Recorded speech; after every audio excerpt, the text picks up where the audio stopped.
આ જ દિવસના દ્રશ્યો પણ રાહુલ ગાંધીજી કરે છે અને ગુજરાતના લગભગ તમામ મંદિરોમાં તમને ખબર હશે કે દર્શનો થયેલા છે. એટલે કોઈ ગિમિક કરવા માટે કે દેખાડા માટે રાહુલ ગાંધીજી ક્યારેય કામ કરતા નથી.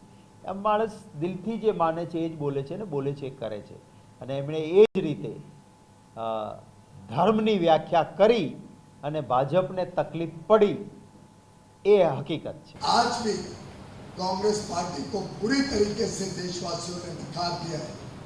जो व्यक्ति ये नहीं पचा पाया कि 13 राज्यों में तो कांग्रेस का खाता भी नहीं खुल पाया, जो व्यक्ति देख नहीं पाया कि 4 असेंबली इलेक्शन हुए, अरुणाचल प्रदेश, सिक्किम, आंध्र प्रदेश और उड़ीसा, चारों में कांग्रेस का सफाया हुआ और पूरी तरीके से एनडीए भाजपा की सरकार चारों प्रदेशों में जीत कर आई. તો આ બધા વચ્ચે રાહુલ ગાંધીએ સંસદમાં ભાજપના સાંસદો સામે ગુજરાતમાં ભાજપને હરાવવાનો પણ પડકાર ફેંક્યો. और आपको गुजरात में हराएंगे इस बार.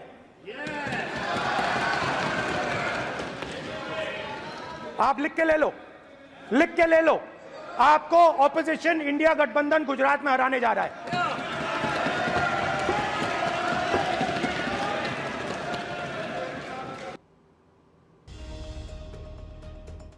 તો બસ આ જ નિવેદન બાદ ગુજરાતમાં રાજનીતિ એ હદે ગરમાઈ ગઈ કે સતત ભાજપ અને કોંગ્રેસના નેતાઓ એકબીજા પર વાર પલટવાર કરી રહ્યા છે. હવે આ બાબતે આખો મુદ્દો સમજવો પણ છે. આગળ શું થવાનું છે, રાહુલ ગાંધીની ગુજરાત મુલાકાત કેમ સૂચક માનવામાં આવી રહી છે અને આ દુર્ઘટનાઓનું રાજનીતિકરણ થઈ રહ્યું છે કે કેમ, તમામ મુદ્દાઓને લઈને આપણે ચર્ચા કરવી છે. ચર્ચા માટે અત્યારે અમારી સાથે જોડાઈ ગયા છે કોંગ્રેસમાંથી વરિષ્ઠ નેતા મનીષ દોશી, જરા તરફ વરિષ્ઠ પત્રકાર અને રાજનૈતિક વિશ્લેષક અજયભાઈ ઉમટ પણ જોડાઈ ગયા છે. ભાજપના નેતા પણ થોડી વારમાં જોડાશે. મનીષભાઈ, અજયભાઈ, આપનું સ્વાગત છે. મનીષભાઈ, રાહુલ ગાંધી ગુજરાત મુલાકાતે આવી રહ્યા છે, પરંતુ એક પથ્થરમારાની ઘટના, પીડિતો સાથે તો અગાઉ વિડીયો કોન્ફરન્સથી રાહુલ ગાંધીએ વાત કરી જ લીધી છે. પથ્થરમારાની ઘટનામાં શક્તિસિંહે રાહુલ ગાંધીને આમંત્રણ આપ્યું અને દેશના વિપક્ષના નેતાને ગુજરાત આવવાની ફરજ પડી. આટલી મોટી ફરજ પડી.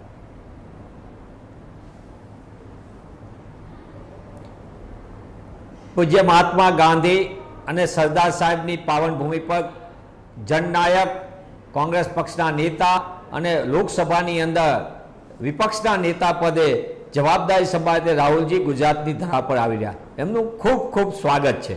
કોંગ્રેસના કાર્યક્રમમાં અનેરો ઉત્સાહ જણાય છે. હું આપની ડિબેટમાં જોડાતા પહેલાં સતત અમે વરિષ્ઠ આગેવાનો સાથે બેઠક થઈ અને અમારી અત્યારે શહેરના આગેવાનો સાથેની પણ બેઠક ચાલી રહી છે અને હું આપના ડિબેટમાં જોડાણું છું. સવાલ એ છે કે પથ્થરમારો થયો એટલે નહીં, સવાલ એ છે ભાજપાની ગુંડાગીરી, પોલીસનું મૂક પ્રેક્ષક અને જે રીતે અમારા મંદિર સમાન અમારા મુખ્ય કાર્યાલય રાજીવ ગાંધી ભવન ઉપર જે રીતે અંધકારની અંદર લપાઈ છુપાઈને આવીને કાયરતાપૂર્વક કૃત્ય કરનાર અને પાછું ગાય વગાડીને વિડીયો મૂકે, પોલીસ સામાન્ય પોસ્ટ કરનારને રાતોરાત પકડી લે અને આટલો ગુંડાગીરીનો વિડીયો મૂકે, એની ઉપર કોઈ પગલાં નહીં. સાંજે પાછા વોટ્સઅપ કરીને મેસેજ કરીને, જેને પોલીસથી માનીને બધાને ખબર કે અમે આવશું, એમના પર્સનલ વોટ્સઅપ ગ્રુપમાં કાર્યક્રમ ભેગા કરવા કે પથ્થરમારો કરવા માટે ભેગું થવાનું છે, આપણે અહીંયા હુમલો કરવાનો છે, આવા વોટ્સઅપ એમના ઇન્ટરનલ ગ્રુપોમાં છે. એ પણ મેસેજ બધાને ખબર છે. કોંગ્રેસ પક્ષે શાંતિ સુલેનો ભંગ ન થાય, સવારની ઘટના, વહેલી સવારે બનેલી ઘટના, આ તમામ બાબત અમે પોલીસ તંત્રને જાણ કરી, લેખિતમાં જાણ કરી. અમને મળેલા મેસેજ, જે જુદા જુદા મીડિયાને બધાને આપેલો મેસેજ, એ અંગે પણ અમે સંપૂર્ણપણે પોલીસને કંટ્રોલ રૂમથી માની બધામાં લેખિતમાં જાણ કરી. પોલીસે આગળથી આયોજન કર્યું. સાંભળો, તમે આ સાંભળવા જેવી ઘટના છે. એટલા માટે આ ઘટના છે કે ગુંડાગીરી કરનારા લોકોને પોલીસે તમાશો કરવાની સંપૂર્ણ છૂટ આપી. અમે જે કર્યું એ અમારું સેલ્ફ ડિફેન્સ છે. અમે અમારા રક્ષણ માટે કર્યું. અમારી ઉપર આવીને અમારા પવિત્ર મંદિર જેવા રાજીવ ગાંધી ભવન પર હુમલો આવે, સળગાવી નાખવાની પ્રવૃત્તિ કરવા માટે ટોળું આવીને ગુંડાગીરી કરે, પોલીસ એમને રોકવાને બદલે પોલીસ એને પ્રોત્સાહન આપતી હોય. અને એવા સંજોગોની અંદર રાહુલ ગાંધીએ શરૂઆતથી આવી ટિપ્પણી કરવી શું કામ પડે? કોઈ ધર્મને અપમાનિત કરતી ટિપ્પણી રાહુલ ગાંધીએ શું કામ કરવી પડે સંસદમાં? આ સંપૂર્ણપણે તમને અને તમારા સહિતના તમારા માધ્યમથી કહેવા માંગુ છું રાહુલજીએ સંસદના પટલ ઉપર હિન્દુના નામે ઠેકેદારી કરનાર, મુખોટો પહેરીને હિન્દુ ધર્મના નામે રાજનીતિ કરનારા લોકો જેઓ નથી હિન્દુનું ભલું કરવા માંગતા, માત્ર એમને સત્તાની ખુશીમાં રસ છે, એટલે માત્ર ને માત્ર રાહુલજીનું આખું પ્રવચન હું TV9 ને પણ વિનંતી કરું છું કે જો તમને માન્ય હોય વિનંતી તો રાહુલજીનું આખું પ્રવચન તમારા માધ્યમથી કરો, અને એમાં જો ખોટું લાગે તો અમે એને પેડ ચાર્જ ચૂકવશું. પણ રાહુલજીએ વાત કરી છે કે હિન્દુ ધર્મ કોઈ દિવસ હિંસાને આશરો ન આપે, કોઈ ધર્મ ન આપે હિંસાને પ્રોત્સાહન. સર, તમને ધર્મ શીખવાડે છે માનવતા, પ્રેમ શીખવાડે છે, તમામ ધર્મનો ઉલ્લેખ કરીને રાહુલજીએ કીધું છે. ત્યારે જેમનો મુખોટો ખુલ્લો પડી ગયો, બે નકાબ થનારા લોકો ચીલા ચીસી કરવા માંડી, કેમ ભાઈ તમારી જાગીર લૂંટાઈ જાય છે? કેમ તમે ઠેકેદારી કરો છો? તો પછી મનીષભાઈ, રાહુલ ગાંધીએ ભગવાન શિવનું પોસ્ટર લઈને શું કામ આવ્યા? ભગવાન શિવનું પોસ્ટર લઈને જ્યારે રાહુલ ગાંધી આવ્યા લોકસભાની ચૂંટણી પહેલા જ્યારે રામ મંદિરનું ઉદ્ઘાટન હતું ત્યારે કોંગ્રેસ, એક મિનિટ સાંભળી લો મનીષભાઈ, સાંભળી લો, ત્યારે કોંગ્રેસ એવા આક્ષેપ કરતી હતી કે ભાજપ રામના નામે રાજનીતિ કરે છે. હવે અત્યારે શું રાહુલ ગાંધી શિવના નામે રાજનીતિ નથી કરતા? સત્યનો આશરો છે, સાહસનું પ્રતીક છે, અને શિવ એ સમગ્ર સૃષ્ટિના મહાદેવ છે, દેવોના દેવ કોઈ તો મહાદેવ છે. અમારી માટે પ્રદર્શન નથી, એ અમારી માટે શ્રદ્ધાનો વિષય છે. રાહુલજીએ બહુ પ્રમાણિકપણે કીધું છે, અને એટલા માટે શિવ ભગવાનથી છંછેડાયેલી ભાજપા બોખલાહટમાં પોતાનો ઠેકેદાર ને પોતાનો ગ્રાસ લૂંટાઈ જાય એટલા માટે આવીને ગુંડાગીરી કરવાની. મને તો દુઃખ એ વાતનું છે કે માધ્યમો પણ સમજાવવા વગર એવું કહે છે કે આવા ગુંડાગીરીને પ્રોત્સાહન આપો. પોલીસ તો પ્રોત્સાહન આપે, પણ આપ પણ જે વાતને કહી રહ્યા છો મને એમ લાગે છે કે એ પણ વ્યાજબી નથી. સમજી લો, હજી પણ આપના માધ્યમથી TV9 ના માધ્યમથી આપના દર્શકો પણ જાણતા હશે કે રાહુલજીએ જે વાત કરી છે સંસદના પટલ ઉપર એ ભારતીય જનતા પાર્ટીના હિન્દુના નામે ખેલ કરનારીની નીતિઓ છે, એમના મુખોટાને બે નકાબ કર્યો છે. ત્યારે સંપૂર્ણપણે આખી વાતને ખોટી રીતે રજૂ કરવામાં આવે, સંસદનો વિડિયો ખોટી રીતે કટ કરીને ઓકે, કઈ રીતે રજૂ કરવામાં આવે છે? આપણી સાથે વરિષ્ઠ પત્રકાર પણ જોડાયેલા છે, રાજનીતિ વિશ્લેષક પણ છે અજયભાઈ જોડે જ ક્લિયર કરી લઈએ. અજયભાઈ, આખી વાતને ખોટી રીતે રજૂ કરવામાં આવી છે તેવો કોંગ્રેસનો આક્ષેપ છે, પરંતુ આ તરફ જોવા જઈએ તો કોંગ્રેસ પણ અત્યારે એ જ રાહ ઉપર ચાલી રહી છે જે રાહ ઉપર લોકસભા ચૂંટણી પહેલા ભાજપ ચાલતી હતી, ધર્મની રાહ ઉપર.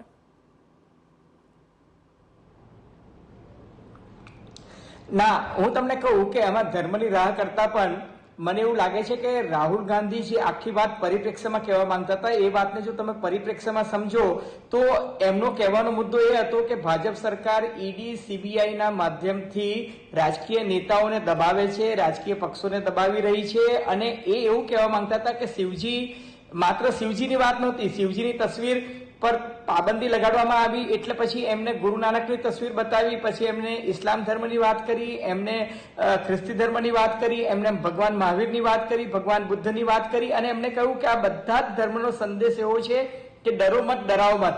એમનો કહેવાનો જે મૂળ હેતુ હતો કે હિન્દુ ધર્મ જે છે હિંસામાં નથી માનતો, હિન્દુ ધર્મ જે છે એ પ્રેમમાં માને છે, ભારતે કદી બીજા દેશ પર હુમલો કર્યો નથી, પરંતુ ભારતીય જનતા પાર્ટીને કેન્દ્રમાં રાખીને એમનો આક્ષેપ એવો હતો કે ભારતીય જનતા પાર્ટી જે છે એ ધર્મના નામે રાજનીતિ કરે છે, હિંસા અને નફરત ફેલાવવાનું કામ કરે છે, અને એ સંદર્ભમાં એમનું આખું નિવેદન હતું, જેનું પછીથી એમને ક્લેરિફિકેશન કર્યું. પરંતુ હવે શું થયું છે કે લોકસભાના માનનીય અધ્યક્ષે રેકોર્ડ પરથી જ એ બધી વસ્તુઓ હટાવી દીધી છે, એટલે એની ડિબેટ કરવાનો મિનિંગ નથી. પરંતુ રાહુલ ગાંધીનો હંમેશા એ કેન્દ્ર રહ્યો છે કે ભારતીય જનતા પાર્ટી ધર્મના નામે રાજનીતિ કરે છે, હિંસા અને નફરત ફેલાવે છે.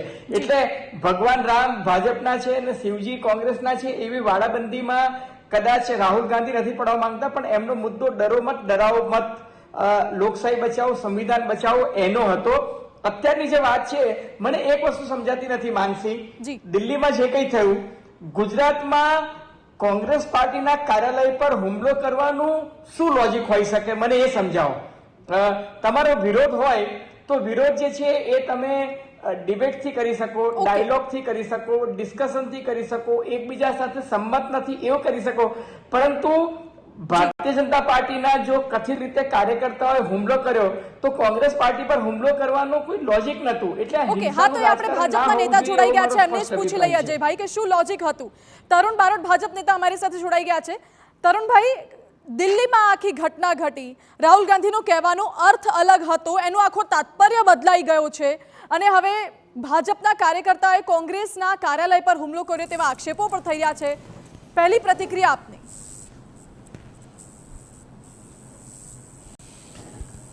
બેન, ભારતીય જનતા પાર્ટીના કાર્યકર્તાઓ હતા એવું આપણે કહીએ ને. ભારતીય જનતા પાર્ટી, એબીવીપી, આ બધા કાર્યકર્તાઓ ત્યાં ગયા હતા પ્રદર્શન માટે. ભાઈ આવી વાત કરે, હિન્દુ પરમો ધર્મની જે વાત કરે છે એના અંદર ભારતીય જનતા પાર્ટીના વડાપ્રધાન શ્રી નરેન્દ્રભાઈ મોદી છે ને, એ પોતે પોતાના પ્રધાન સેવક કહેતા હોય છે. અને એના અંદર આવા સારા વડાપ્રધાન આપણા છે અને આટલી સારી રીતે આના પહેલા ઘણા વર્ષો સુધી આપણે જોયું હતું કે ભારતીય જનતા પાર્ટી વિપક્ષમાં હતી ત્યારે જે ગરિમા જળવાવી જોઈએ ને સંસદની, એ ગરિમા જળવાવાના બદલે આપણે જોયું વિડીયોમાં ઘણી વખત જોયું કે રાહુલ ગાંધીજી લોકોને એવું કહે છે કે ભાઈ તમે પોર્ચમાં પેલી જે આગળની જે જગ્યા છે ને એના અંદર આવો, વેલમાં આવો, અને એ રીતે ઉકસાઈ અને જે રીતનું એમની પ્રતિક્રિયા, વડાપ્રધાન શ્રી નરેન્દ્રભાઈ મોદીને પ્રતિક્રિયા ના આપવા દેવા માટે કેટલો હોબાળો કર્યો હતો. આ લોકો પ્લાનિંગ એવું કર્યું હતું કે સંસદ ચાલવા જ નહીં દેવી. આના અગાઉની સરકાર જ્યારે 17મી લોકસભાના અંદર એ લોકો સક્સેસ ગયા હતા અને નહોતી ચાલવા દેતા. આ વખતે ગમે તે જે થવું હોય થાય, છતાં પણ સંસદ ચાલી, એ સૌથી મોટી વસ્તુ છે. અને નરેન્દ્રભાઈ મોદીએ, તમે વિચારો, 2 કલાક જેટલું એમનું રાષ્ટ્રપતિના અભિભાષણ ઉપર જે જવાબ હતો એ એમને આપ્યો. એના અંદર કન્ટિન્યુઅસ જેટલી મિનિટ એ બોલ્યા જેટલી મિનિટ એ લોકોએ ડિસ્ટર્બ કરવાનો પ્રયત્ન કર્યો છે. અને આપણે જોઈએ કે સાહેબે જે બી કીધું નરેન્દ્રભાઈએ એમાં ક્યાંય કશું ખોટું કહ્યું નથી. અને આ હિન્દુ ધર્મને આ રીતે ભગવવાનું જે કામ કરી રહ્યા છે ને એના ઉપર બટ ઓબ્વિયસ છે ભારતીય જનતા પાર્ટી કે એબીવીપીનો જ નહીં, પણ કોઈ બી ભારતનો ભારતવાસી એને આ વસ્તુ સહન થાય જ નહીં.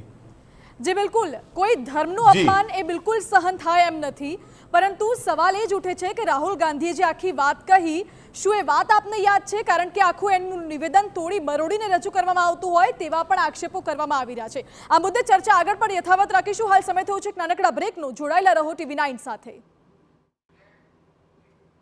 બ્રેક બાદ આપનું સ્વાગત છે. રાહુલ ગાંધીની ગુજરાત મુલાકાતને લઈને અને કેમ સૂચક માનવામાં આવી રહી છે. વિરોધ પક્ષના નેતા જ્યારે ગુજરાત આવી રહ્યા હોય, પીડિતોને મળવાના છે, રાજકોટ અગ્નિકાંડ હોય, મોરબીની દુર્ઘટના હોય કે વડોદરાની દુર્ઘટના હોય કે સુરતની, પીડિતોને મળવાના છે અને તમામ સાથે વાતચીત કરશે, કાર્યકર્તાઓ સાથે પણ વાત કરશે, તમામ મુદ્દાઓને આવરી લેશે. એટલે મહત્વની માનવામાં રાહુલ ગાંધીની મુલાકાત માનવામાં આવી રહી છે. આ જ મુદ્દે ચર્ચા કરી રહ્યા હતા. ચર્ચાને આગળ વધારીશું. ભાજપ નેતા તરુણભાઈ જોડાયેલા છે, તેમને પૂછવા માંગીશ. તરુણભાઈ, રાહુલ ગાંધીની આ ગુજરાત મુલાકાત, વિપક્ષ નેતા, આ વખતે રાહુલ ગાંધી એક દેશના વિપક્ષ નેતા તરીકે ગુજરાત આવ્યા છે, ત્યારે રાહુલ ગાંધીની આ મુલાકાત ખાસ એટલા માટે છે કારણ કે ભાજપ માટે મોટો પડકાર છે. રાહુલ ગાંધીએ સંસદમાંથી જ પડકાર ફેંક્યો હતો કે ગુજરાતમાં આગામી લોકસભાની ચૂંટણીમાં કોંગ્રેસ જીતી રહી છે. શું આપને પડકાર લાગી રહ્યો છે હવે? આ બેન, દરેકને સપના જોવાનો અધિકાર છે.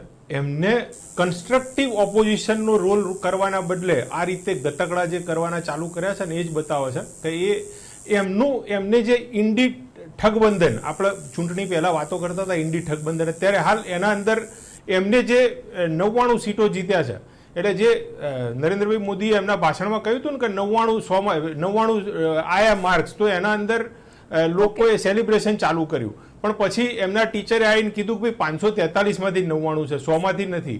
એટલે એ રીતે આયા પછી પણ જો આ રીતે કન્સ્ટ્રક્ટિવ ઓપોઝિશનનો રોલ કરવો જોઈએ.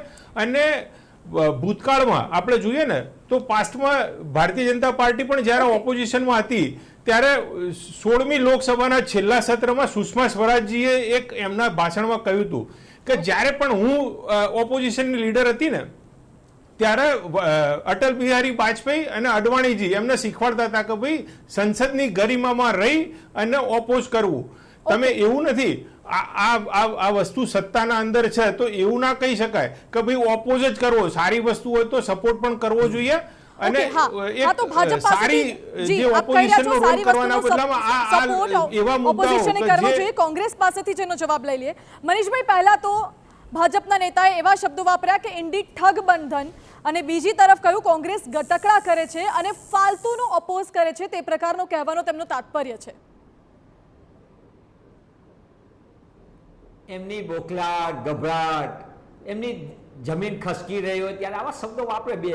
એમને મુબારક. મારે આવા શબ્દ નથી. મારે તો એ વાત કેવી છે, આ દેશના 23 લાખ બાળકો જેનું ભવિષ્ય ઉજ્જવળ બનીને આ દેશની આરોગ્ય સેવા સુધારવા માટે ભવિષ્યના ડોક્ટર તૈયાર થવાના, એના પેપર ફૂટી એની ચર્ચા કરવી એ કન્સ્ટ્રક્ટિવ કહેવાય કે ડિસ્ટ્રક્ટિવ કહેવાય? મારે એ જવાબ દે. પેપર ફોડાવને રાજકીય રક્ષણ આપવાનું, એમને સંપૂર્ણપણે બધી રીતે મદદ કરવાની, દેશની અંદર કરોડો રૂપિયા બેંકના લૂંટી જનાર લોકોની ચર્ચા કરવી એ શું કન્સ્ટ્રક્ટિવ નથી? આ દેશનો પૈસો લૂંટીને પીએસયુને બંધ કરાવી દેવાના અને વેચી નાખવાના. આ દેશની કરોડો રૂપિયાની સંપત્તિ છે, જનતાની સંપત્તિ છે, એ પોતાના ચહિતા ઉદ્યોગપતિઓને આપી દેવી, એની ચર્ચા કરવી એ ગુનો છે.